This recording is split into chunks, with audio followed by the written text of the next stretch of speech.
guys, good morning. Breakfast tayo. Kumpleto gid ang breakfast ko. Hi. Rice. Tapos kanina tong atong kamote. Sige, amo na ni kamote ko kahapon, no. Ipanguha. Diba? Tapos saging sa backyard ng yapo nato. Tapos talong. Sa pinaka-the best ko na giluto sa talong mino, sa talong ito atong pinaka-sarap. Yan, may mga spice kasi siya.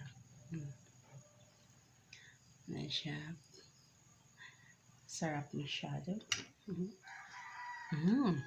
Tapos, tayong tomato para sa ating bagoong. Bagoong.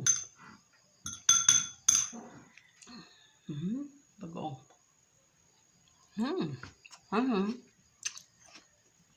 Tayong bell pepper. Ito na bell pepper, crunchy. Ano ko muna sa bagoong kasi masarap ang bagoong. Lahat. Ayan sa ating garden, pati itlog.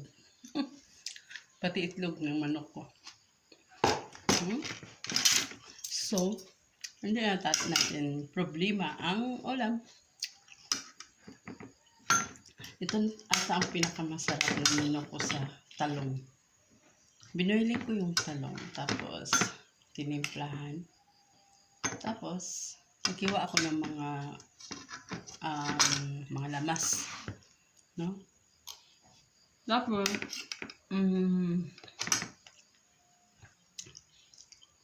hindi masyado naluto yung talong.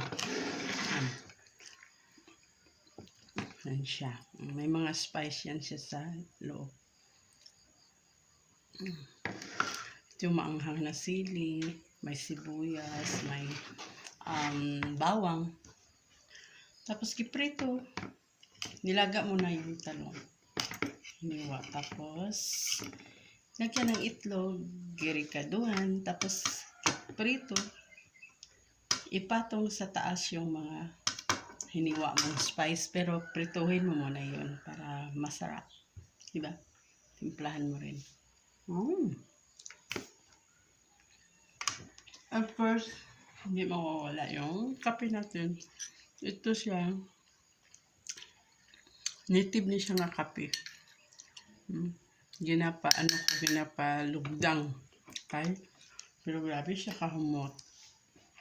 Actually, nilakaut manggod ko sa Midsaya. Ang kape nila dito amunay. Tapos, nag-request ko sa utod ko mapabakal.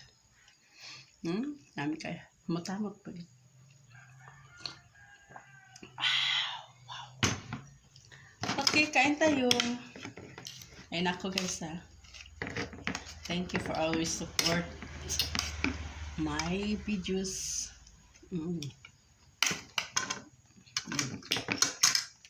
Basta sarap na yan. Mamaya ko na yung kakain.